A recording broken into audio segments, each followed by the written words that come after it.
What is going on, my friends, and welcome back to another video on the channel. Now, I know I made a video earlier this morning, but things are unraveling in a very interesting way, and I want to make sure, again, I am updating you all as much as I can because this thing is moving very, very fast. So, remember, I am out of town. I am out in Mexico right now, so I don't have a camera nor a microphone, so those of you new viewers, don't think my quality just sucks. I will be back behind the camera on Monday. But with that said, let's jump in today's video, and let me show you what all I am seeing. So as this has been happening again, I told you all that it seemed pretty likely that we would get some type of capitulation to the downside. Now, about 8 hours ago, we did see this big wick in which the price was working its way back up after this crash. And I was saying, you know, I just thought it was pretty unlikely that we would just bounce like this. That usually what will happen is that even if we recover, we will usually start to trend downwards at least a little bit. So I was expecting a continuation to the downside. I also told you all that this level between 43 cents and 38 cents was going to be extremely important in terms of establishing support in this 618 to 786 Fibonacci zone, and if we were capable of holding this level, there is a strong chance that we would be able to see some type of continuation to the top side, if not just at least some type of general consolidation before eventually climbing to the upside. Now, just about again 8 hours later, you can see that we are still establishing support in this level. We have seen the bull stepping in. If you do look at something like the 1 hour charts, you can see that things have been kind of going sideways in here, and that just goes to confirm that we were right in saying that this was a zone of significance and we needed to pay very close attention to it. But that's not what I wanted to make this quick update about. What I wanted to make this quick update about was this bullish divergence that we are seeing forming on the 4 hour charts and on the 1 hour charts that say that we very possibly could still again see some type of continuation to the upside. It's almost a confirmation to say that if we hold this level, we will very likely see some type of continuation.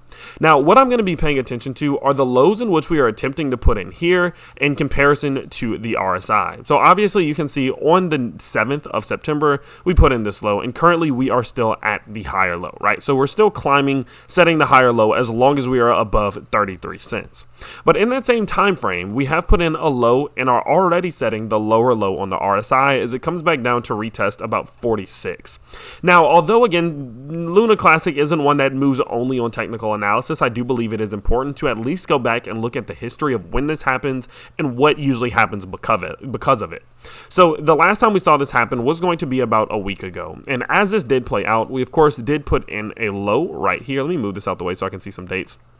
There we go. We did see the low again established on September 1st, and as we did move forward to set another low on September 4th, we put in the higher low there, but on the 4 hour RSI, we put in the lower low.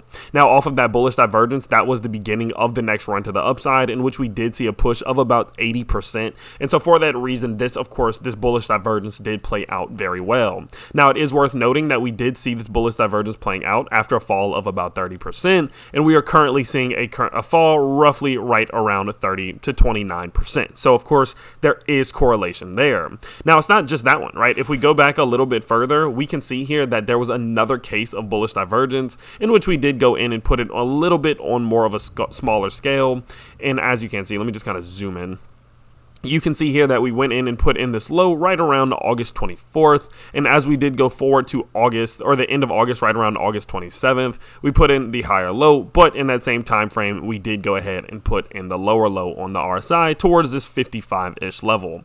Now, as that did play out, of course, we did use that to see a strong push to the upside, and after that low, we did see a rally of about 30 to up to 40% before eventually just going straight parabolic to the upside. So, as you can see, after we do see these corrections of this nature, we have a tendency to see these pushes to the upside, okay? And that's not going to say that it is a guaranteed chance that we are going to go, just go up. Of course, no crypto just goes up, but it just further confirms to say that if this support between 38 and 43 cents does hold, there's a strong chance that this bullish divergence will allow us to see a push, very likely even up into the 60s. And so I definitely am still continuously getting more and more bullish that this is that, just a correction, right? I don't think this is the beginning of the end. I don't think this is a major crash yet. I don't think anything like that. I think while we're above 38, we're in position to see this just be a pullback and a healthy correction into a continuation to the upside. And I do plan on continuing to let you guys know how this plays out and what does happen. So that's going to be about it. Make sure you do go watch today's video.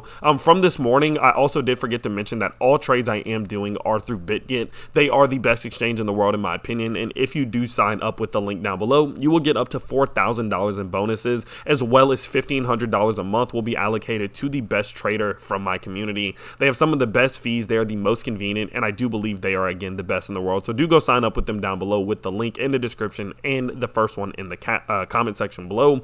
And yeah, just take advantage of that because it is always worth getting those free rewards. But with that said, that's going to be about it. Make sure you do turn on notifications to the channel when you do subscribe so that you don't miss the next update, as it could be the one that does start off the next big move to the upside, in which we get in a little bit early, hopefully before the rest of the crowd. So with that said, that's going to be about it. Of course, I hope you guys did enjoy, and I will see you all next time.